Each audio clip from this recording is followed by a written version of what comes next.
But you need to find out. If you're Brian Kelly, you need to find out a way if this is personnel or scheme. Because when you were going down 4 line in camp, and guys, remember this. Brian Kelly allowed us AYS, Blake, my big rump, to every scrimmage. When they were going 4-man fronts, when they were sending exotic stuff at Jaden during scrimmages in camp, what was happening? Oh, they actually slowed somebody down. Blake, that's 6 weeks ago. I don't give a darn how long it was ago when you did things differently. Things changed. Hey, when you let Harold Perkins rush the edge,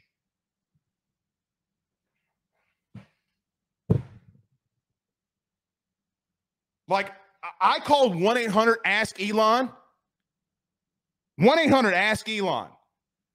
And asked Elon, hey, man, do you think that Harold Perkins Jr. should play the jack where he played a year ago and had 8 sacks? Do you think that we should do that? And Elon took a long rip of his Joe Rogan-sized blunt and said, that might be a good idea. Thanks, Elon. I didn't even have to use AI to get there. If you're Brian Kelly, you got to find out the dudes that you actually have. Now, I got a couple things for you. Because I've been hit and peppered with the same question all week. Blake, are they actually going to do something different defensively? Yes. Here's some sourcing, deep-rooted, deep south, potatoes and meat and potatoes, rice and gravy, having ass. Here's some sourcing for you. Don't be surprised if LSU comes out in a 4-man front and things start looking a little bit different.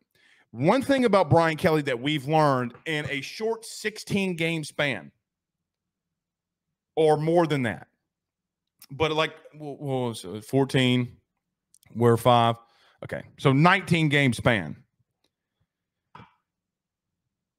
He will get involved on any side of the ball when it is a big-time deficiency.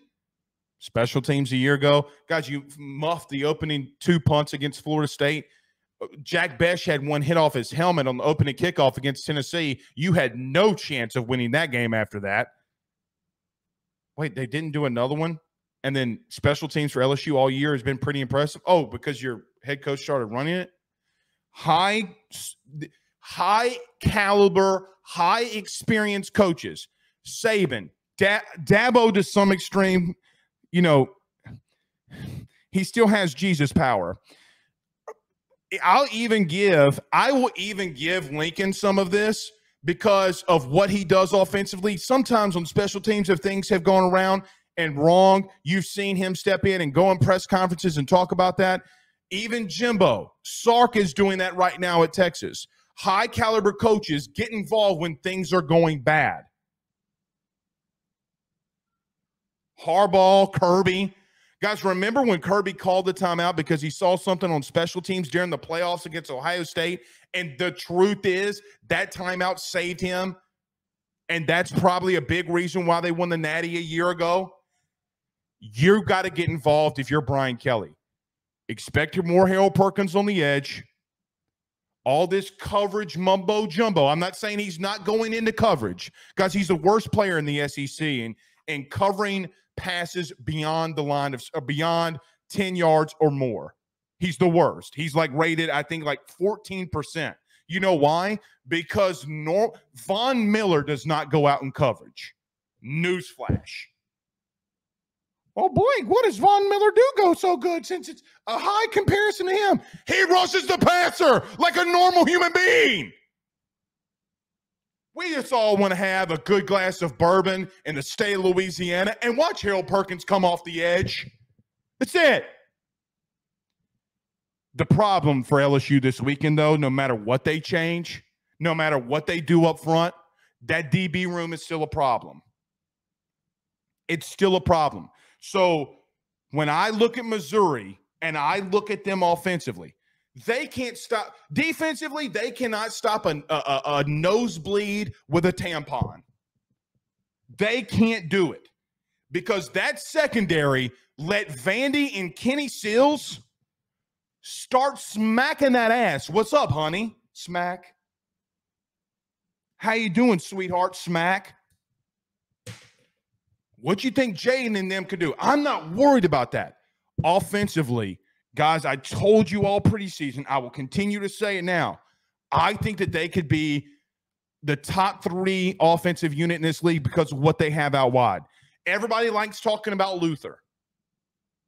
Everybody likes talking about Luther, and good on them. The weapons that they have when you watch this film, and you know that we talk about this more on Thursdays on Keys to Victory, if you cannot find a way to get them off their point, what do I mean by that? Blaine play wide receiver. We got a couple minutes. We'll go to him here. If you can't get a wide receiver off of their point or where they're trying to go, you're gonna get beat, man. You're just gonna get beat. I think LSU's got to play a little bit of keep away. Nana boo boo. You got to play a little bit of keep away. That's my opinion. And I'm sticking to it. All right. The first comment I see, Blake, did you just say Nana boo boo? It's not all I said. Conrad says Oklahoma by 1. Ooh, that's spicy. That's Bloody Mary spicy. I'm not going there. I can't do that. Kenny says LSU beats Mizzou. Yeah, I mean, they can, man. I mean, they 1,000% can. The question is that you've in back-to-back weeks, you have not stopped anybody. Guys, of the last 20 drives, we talked about this again last night. The last 20 drives that LSU's defense have had, 17 times the offense got points. You know, like, I mean, I don't care if you're holding them to a field goal in the first half against Arkansas. Points are points. Like, you were beating Bama a year ago in the halftime 7-6. That game ended in the middle 30s.